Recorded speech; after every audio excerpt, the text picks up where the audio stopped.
représente tous les deux les gendarmes qui ont été blessés par Christophe Détinger. Les gendarmes qui sont choqués, qui gardent beaucoup d'émotions. Je pense aux faits. On a un gendarme qui a pensé qu'il allait mourir sous les coups de Christophe Détinger.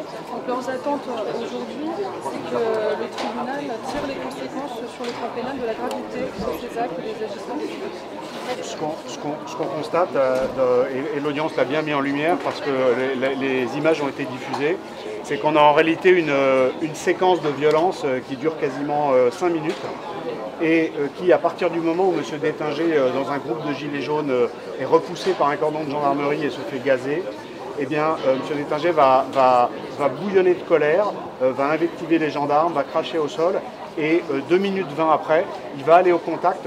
Et il va y avoir cette première scène de violence extrême où il va mettre 8 coups au sol à un gendarme dont les protections sol ont évité que les conséquences ne soient beaucoup plus graves. J'insiste sur le fait qu'à ce jour, ce gendarme n'est toujours pas médicalement consolidé et qu'au jour de cette audience, nous ignorons toujours s'il pourra continuer son service dans la gendarmerie. C'est vous dire si les dégâts causés par la première agression de M. Détinger sont graves. Ensuite, il y a eu une deuxième agression qui a eu lieu 3 minutes plus tard. M. Détinger, vous l'avez tous vu à la télévision, est allé en combat singulier de boxe contre un groupe de gendarmes.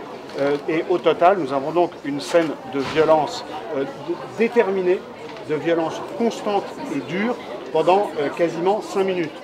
Dernier point, M. Détinger ne s'est rendu que 3 jours après, le 3e jour, et il a déjà dit 2 fois, sur question de la présidence, qu'il avait besoin de voir un avocat.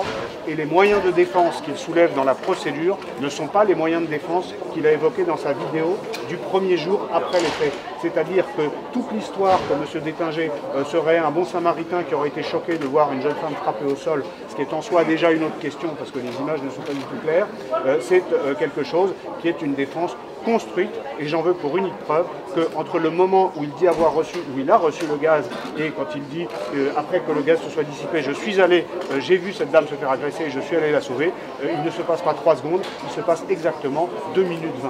M. Détinger devra répondre de ces faits, qui sont des faits commis froidement, qui sont des faits extrêmement graves. On ne touche pas aux personnes dépositaires de l'autorité publique.